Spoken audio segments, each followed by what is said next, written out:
All right, hi everybody. It's Adele Frizzell here, Tiffany here. and today we're going to be talking about. Well, Tiffany, why don't you introduce it because you're the one who came up with this topic idea. Yeah, so today we're going to be talking a little bit about strength training. We want to go into training frequency and basically what that means. How many times a week you should train when you're training, how many sets of the exercises that you're training should you be doing, where your focus should be, and kind of like the limiting factors, I guess, that kind of goes into that. Would you consider them limiting factors? Yeah, let's call them training considerations There we go. That's better. for your goals. Mhm. So let's face it, if we are working out in the gym, we don't want to just be spinning our wheels, not getting any results after 3 to 6 months, right? We want to maximize our time in the gym in order to get the results we want as quickly as possible. And that means training smart as well as hard. And hopefully you're training hard, you know, hopefully you're training hard. We'll talk about maybe let's talk about that as another Facebook Live. Like, let's define what hard training is and why you shouldn't go too hard. So let's do that another Facebook Live. Because you could really go super far with this topic. We could go, So many. this is so nuanced. So basically what we're going to do today is we're going to give you the 10,000 foot view. And then for those who love to get geeky about this, we're going to go deeper so you can see how the sausage is made when it comes to creating a training program and some considerations maybe for your own training program. Um, so we're going to talk about how many sets you should be doing for your different muscle groups in order to optimize muscle growth. Mhm. And there's a lot to talk about in today's Facebook Live. If you have any questions or comments, please, we're going to be monitoring the chat. We are happy to answer your questions. And if anything is unclear, do let us know. There's no dumb questions, okay? We might not have explained ourselves properly. So, So Patty is on and oh, she says Patty. hello. So hi, Patty. Yeah, Patty, you're awesome. We really appreciate you coming here consistently. Mhm. Okay, so I think what we should start off is we don't want you to get too, what's the word? Too worried about this, I guess.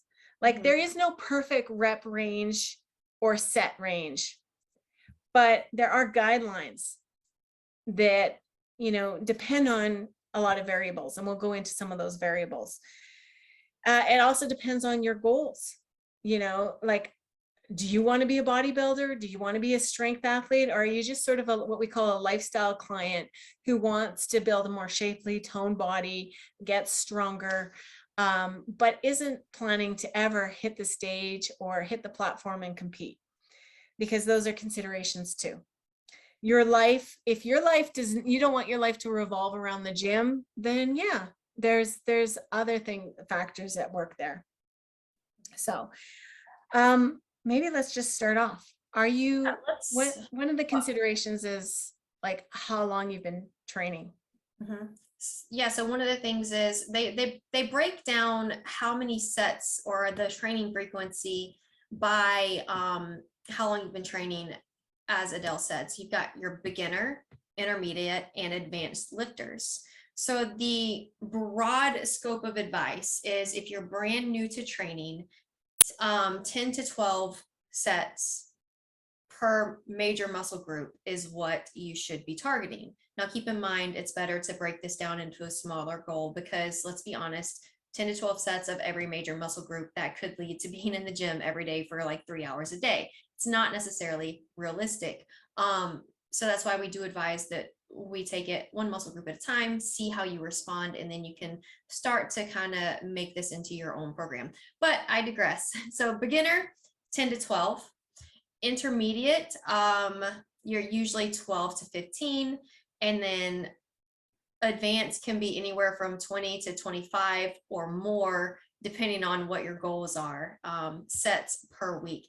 Let's Um, let's define beginner, intermediate, and advanced lifters. That's what we refer to as training age. It's not your actual aging years.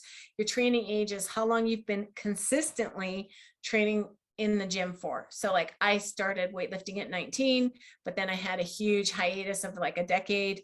So I don't add that to my years. So consistently, if you're a beginner, you've been consistently training every week for 1 to 2 years.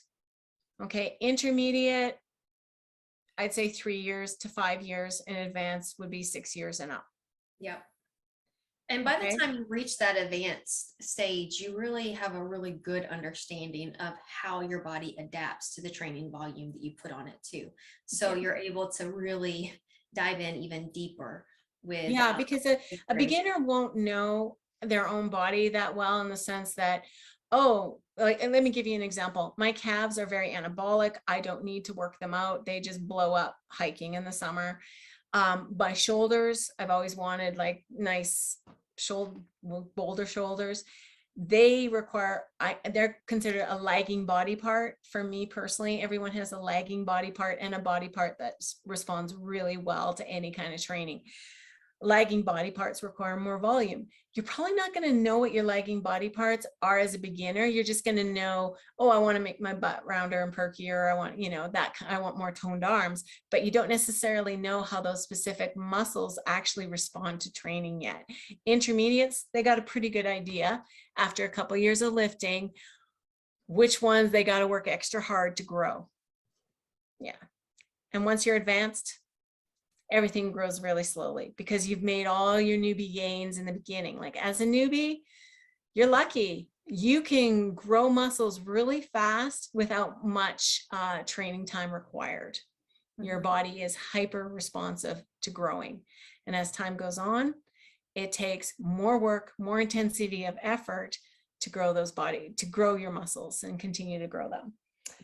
Okay, so again, these guidelines are rough, but 10 to 12 sets per muscle group for beginners. So as an example, if you wanted to grow your chest muscles, you should be looking at about 10 to 12 sets.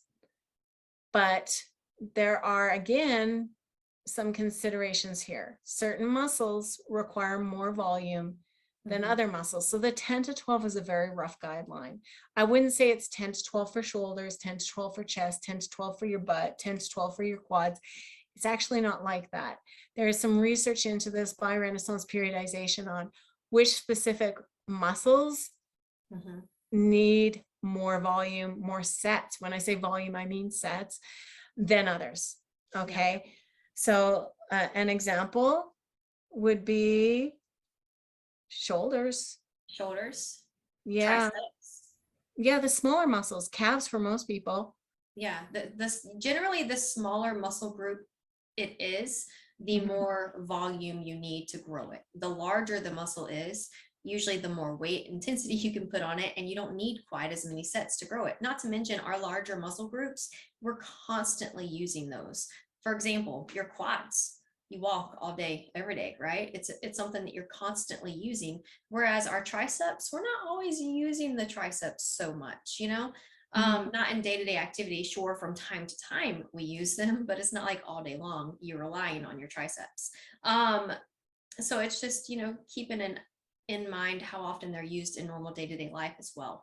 I think I'm curious, in the comments, if anyone's watching this, what do you think is the muscle group that you have that is the least responsive to weight training and that you would need to actually really hit frequently in order to see it grow? What is your lagging body part? Comment below. I'm curious. Tiffany, what's your lagging body part? Honestly, I would say my lagging body parts probably my biceps. I mean, I've gotten some pretty good changes in there, but it doesn't seem to be, and my strength does not seem to be increasing as fast as other body parts. So the science says for biceps, you need about 14 to 20 sets a week to grow those biceps, like to really grow some great guns. Yeah. Now that is something that we refer to as maximum adaptive volume, meaning it's a range in which you make your best, most optimal gains. but you can actually grow your muscles at a lower amount, which we refer to as the minimum effective volume. So biceps minimum effective, you'd want at least 8 sets. Now, the nice thing about your biceps is you work them out when you work out your back. Yep. So if you're already doing back sets for your back, you might not need to do 14 to 20 sets for your bicep, because it's what we call an accessory muscle group. So when you're doing pulling motions for your back, you're actually working out your biceps as well. And so if you're working out your back a lot, that means you don't need to train biceps specifically as much. Yep. So what I have been doing that I have found works pretty well for me is on the days that I train my chest, I also Mhm. train my biceps. And on the day that I train my back, I also train my triceps. Mm. Because my back is already training my biceps a little bit. My chest Yeah. is already training my triceps a little bit. Yeah. So it helps me kind of sneak in a couple extra reps. Right. And so you're getting that stimulation already on back day for your biceps. And now you're working out how many days a week right now? About 5 days a week. So 5 days a week. So probably 4 days a week, you're still stimulating your biceps, whether you're working them exclusively or you're working them as an accessory muscle group when you have back day. Is that correct? Yeah, so my current training split is on Mondays. I do a lower body day, and it's usually a variation of, squats, curls, stuff like that. I'm just kind of touching everything. And then Tuesday is chest and tries. Wednesday is, or sorry, chest and bis. Wednesday is back and tries, and then Thursday is leg days, and then Friday is shoulders. So I have a day where I specifically do shoulders too. Gotcha. So you're actually only working your biceps out twice then. You're getting them on back day, and then you're getting them isolated on bicep day. Yeah, and I'll do on Fridays, I'll do a little bit of bicep and tricep movement with my shoulders too. Okay. So 3 days you're stimulating your biceps. And how many sets are you doing for back, and biceps, and then Fridays? I usually do, oh gosh. It depends on the movement. So I usually do at least 3 to 4 sets of each exercise that I'm doing. And I usually do 6 to 7 exercises each training day. So on back day, how many total sets are you doing? So for my back or for my biceps? For your back. For my back, I usually do I want to say 8 sets of back specific movement. So 3 exercises. Okay. So you're getting biceps stimulated on back day for 8 sets plus. So how many total sets would you say, if you were to consider your biceps are getting trained when you work out your back, how many total sets do you think your biceps are getting stimulated each week? Each week, or just for the back day? Each in total for the week, if you include back training. So 8 there, probably close to 20, pretty close to 20. Right. Okay. So your biceps, as we said, the maximum adaptive volume is 14 to 20 sets. So you're at the top range of that. So your biceps should be growing. Now, that's not 14 to 20 of biceps exclusively, because we're also including your back days as bicep stimulation. And but they are growing. They're just not growing as fast as other groups are. Right. And that happens, right? Like some of our muscle groups just are lagging parts. And so we're going to have to work those ones out at the top end the most frequently. So, but here's the thing. If you decide, well, I want to grow it all. I want to grow my biceps, my triceps. I want to grow my rear delts, my lateral delts, my quad. Like, honestly, you would be in the gym all day. So what do? We recommend you focus on, you look at your training in 3-month blocks. And this is a journey just like weight loss. You're playing the long game. Think of this as something that you'll be doing for the rest of your life.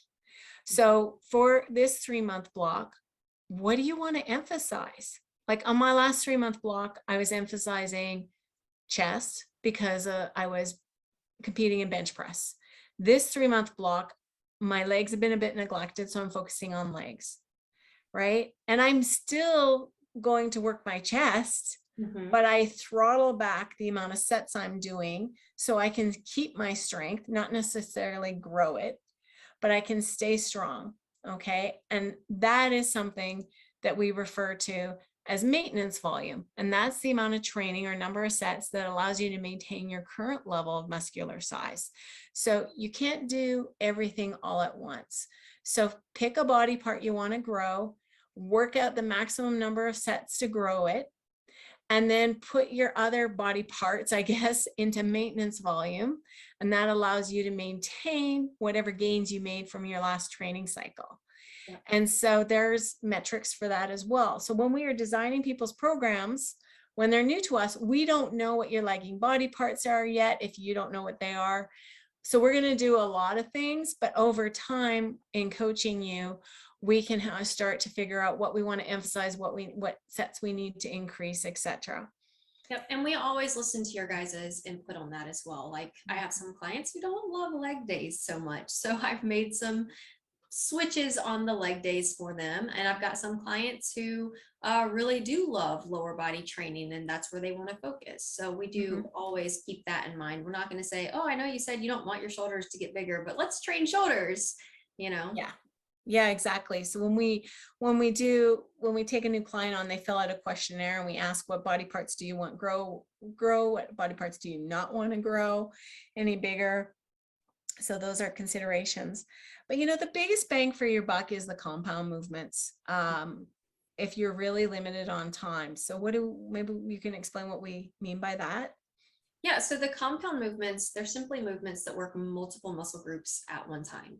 So, I mean, we were talking about back and biceps. So like a row, a dumbbell row or cable row, you're going to be working your biceps and your back at the same time. So you're getting sets on both muscle group. Yeah.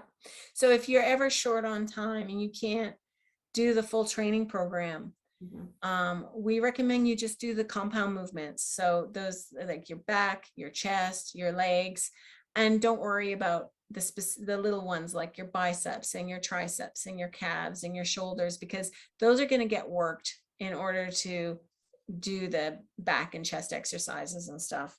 Yeah, because you always have to think of it this way. Whenever let's take a chest press. So whenever you're doing this chest press, you're working your biceps, you're working your triceps, you're working your shoulders. All of those muscle groups are under pressure during that movement. So just by focusing on like either a dumbbell chest press or barbell bench press, whatever the case may be, you're challenging 1, 2, 3, 4 muscle groups in that one movement. And that's not even, factoring in your core because your core is engaged as well. Yeah.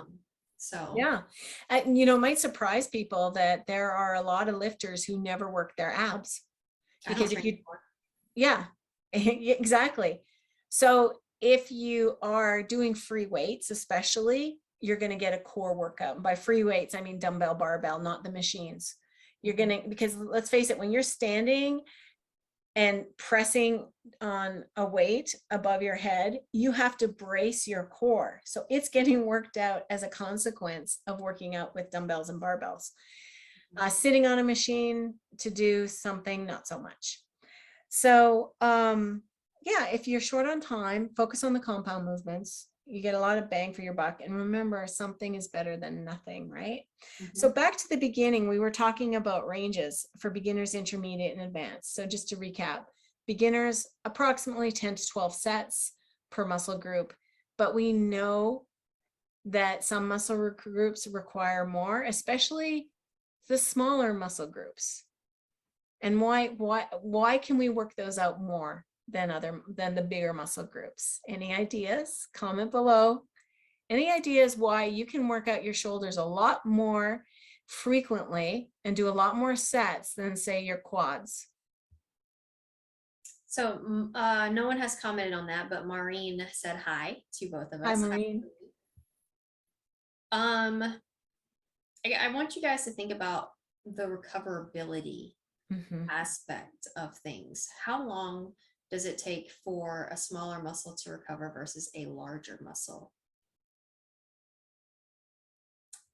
I know y'all are on here. Y'all can answer. Oh, here we go. Maureen says, I don't know. In all caps. Well, smaller muscle groups are less fatigued than your bigger muscle groups. So when you do a leg workout and you're actually working hard, it can take a couple days to recover from a leg workout. Whereas shoulders, they can be ready to go the next day, sometimes even for a second workout in the afternoon if you worked out in the morning. It's crazy how fast shoulders, biceps, and triceps can recover, especially as you get more training experience. So you keep that in mind. If you want to grow biceps, triceps, and shoulders, they recover faster, but they also take a lot more volume and sets in order to grow. Yeah. Intermediate lifters, generally 12 to 15 sets per muscle group. And again, you might need more or less depending on you. How often have you been lifting?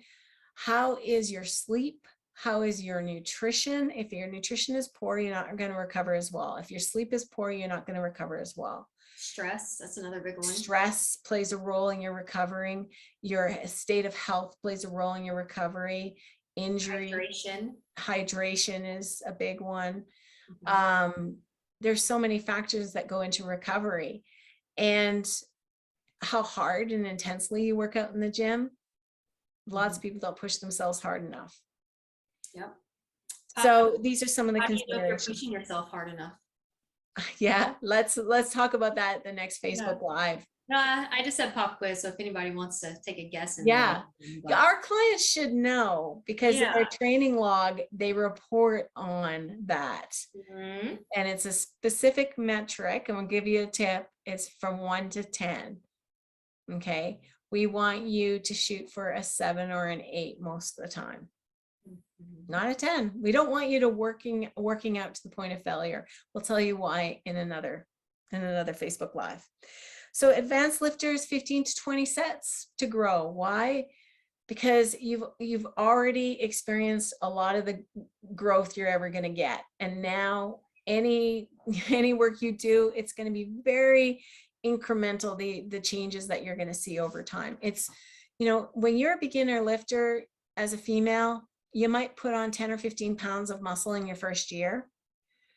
After that, it really starts to slow down. And after 5 years of lifting, you might be lucky to put on 1 or 2 pounds of muscle a year. It becomes much harder to actually grow muscle because you've reached your genetic potential by then.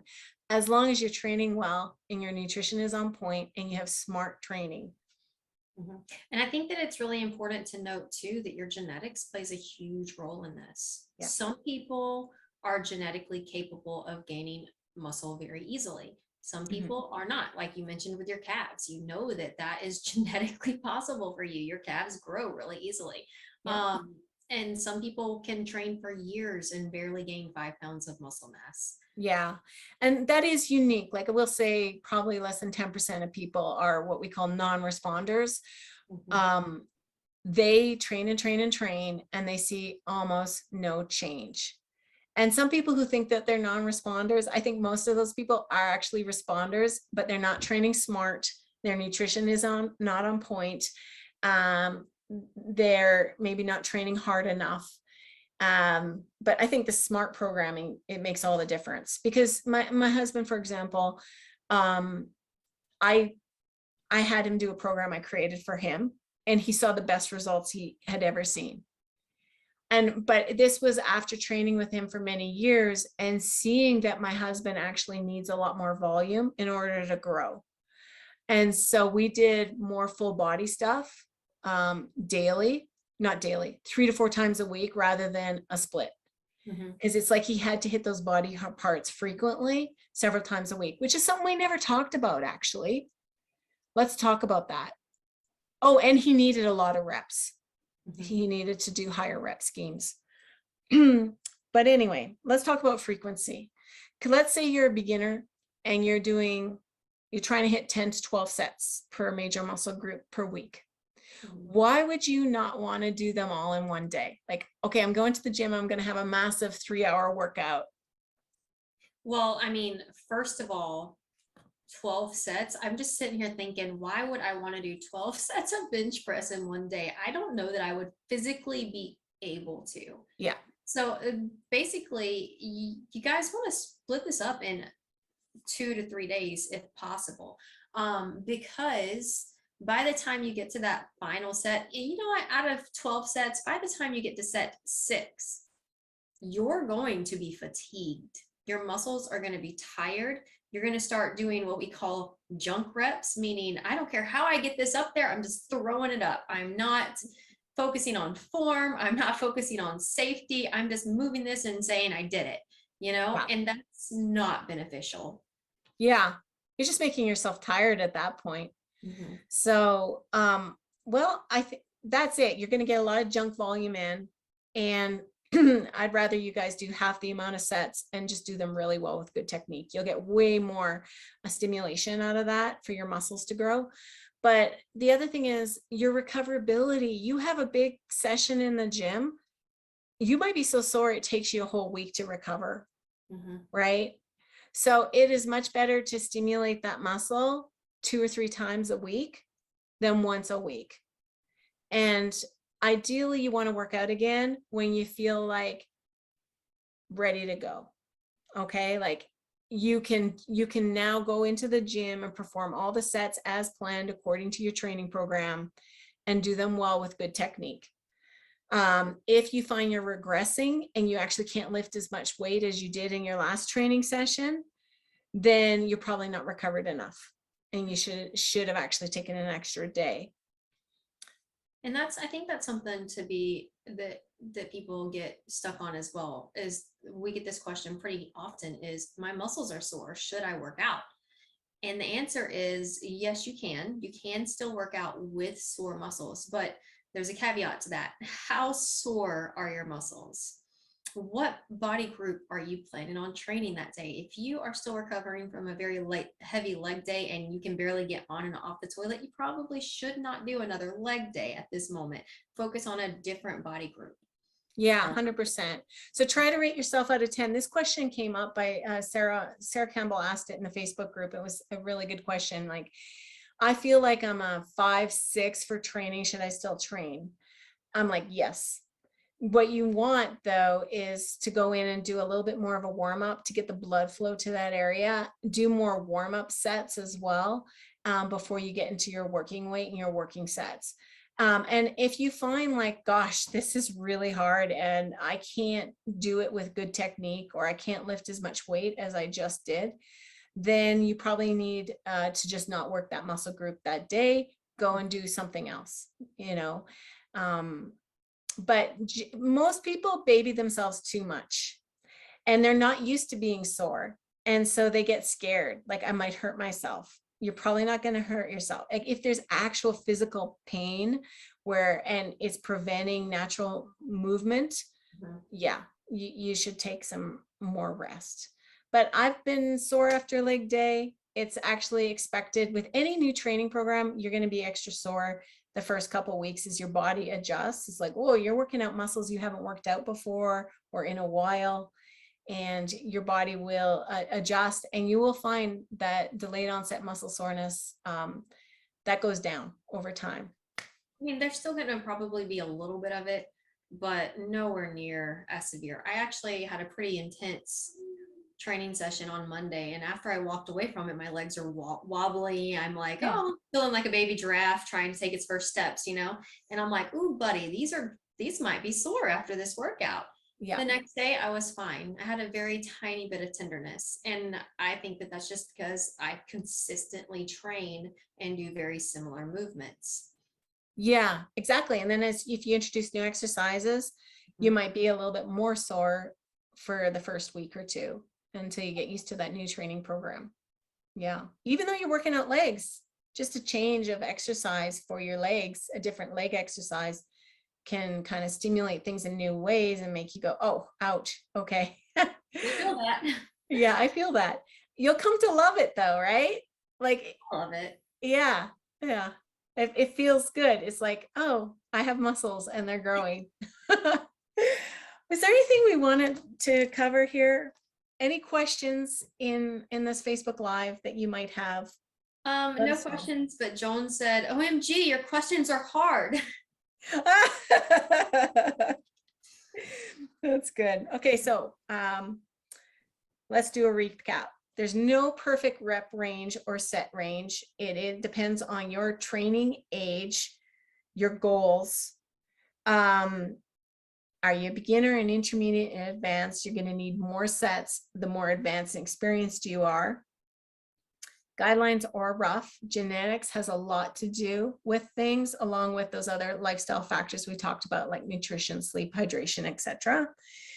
Smaller muscle groups do require a lot more sets than bigger muscle groups in general to grow. But again, that can also be unique to you, because calves are a small muscle group, but mine grow very easily.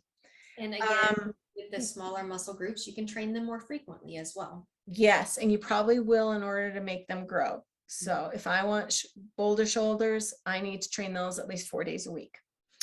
And I tend to throw in, even on leg day, I'll throw in one set of shoulder, like a few sets of shoulder exercises, just to hit them like 4 times a week. Factor in recovery. Okay, spread your sets out throughout the week. Ideally, you want to target that muscle group at least twice a week in order to grow it. And I want to clarify there as well. When we say like 10 to 12 sets for beginners, that's per week, not per training session. Yes. So that's what we mean by spreading those out over a couple of days. Maybe you do 9 sets one day and you finish up the remainder sets on another training day. Because, you know, 9 sets is just, you know, what, 3 exercises, 3 sets of those 3 exercises. Yeah. Too much training, too many sets in one day results in junk volume and creates extra fatigue that becomes difficult to recover from. So you can't hit the gym again and stimulate those muscles again. So it's a sweet spot of really stimulating your muscles, but not overly stimulating them. So it's another week before you're actually back in the gym. What else? Ideally, you know, you'd hit the gym 2 to 3 days a week if you're a lifestyle client. That is enough as a beginner to grow. Beginners can grow working out 2 days a week. So don't think you have to be a gym rat in order to have a more sculpted, toned body. Compound movements give you your biggest bang for your buck. Okay, so that's exercises where you're working multiple muscles at the same time, squats, any kind of bench press, things with, you know, often dumbbells and barbell exercises. Accessory isolation work such as bicep curls, shoulder raises, your triceps. Those are smaller muscle groups. If you're short on time, concentrate on the bigger muscle groups. Each training cycle, pick a body part you want to emphasize is our recommendation, and then kind of go back into maintenance volume on the other body parts. You're still working them out, but you're not trying to do everything all the time. You're going to burn out. And I think that's it for the recap. Hey? Yeah. I want to say thank you for you guys hanging in there and watching this whole live. I hope that you guys found it helpful. If you do have any questions that you think that we might have skipped over, or any area where you want us to dive a bit deeper into this topic, let us know. Yeah. Thanks for coming up with this idea, Tiffany. You're welcome. I just thought that it went very well with the nutrition aspect in relation to training. And I was like, we talked about nutrition around training. Why not talk about? It's true. Yeah. Yeah. So let's talk about ratings of perceived exertion or reps in reserve and how intensely you want to work out when you hit the gym. Maureen just said she wants to talk about strengthening the core. Okay. Yeah, we can talk about strengthening the core. Let's note that for maybe we can piggyback that on next week's Facebook Live as well. So by the way, ladies, I have a webinar in an hour and a half. It's about the New You program. If you're interested in it, comment below. and I will send you an invite to it. We're going to be chatting about the New You program. It is a diet program. It's also a diet and training program. So if you're interested in working with us and getting leaner and stronger and fitter, that program, both Coach Tiffany and Coach Bree coach it. And there's, it's all based on your personal goals, right? We do custom training programs. We take all these things into consideration that we just talked about in today's Facebook Live. But if you're not interested in training, you just want to focus on diet, absolutely fine. We also offer that. And so that webinar is in an hour and a half, and you can come to that and ask me anything about working with us and about the New You program. Happy to answer all your questions there. Okay, that's it for this week. Thanks for coming on the call, guys. Yep. See you next week. Bye-bye. Bye.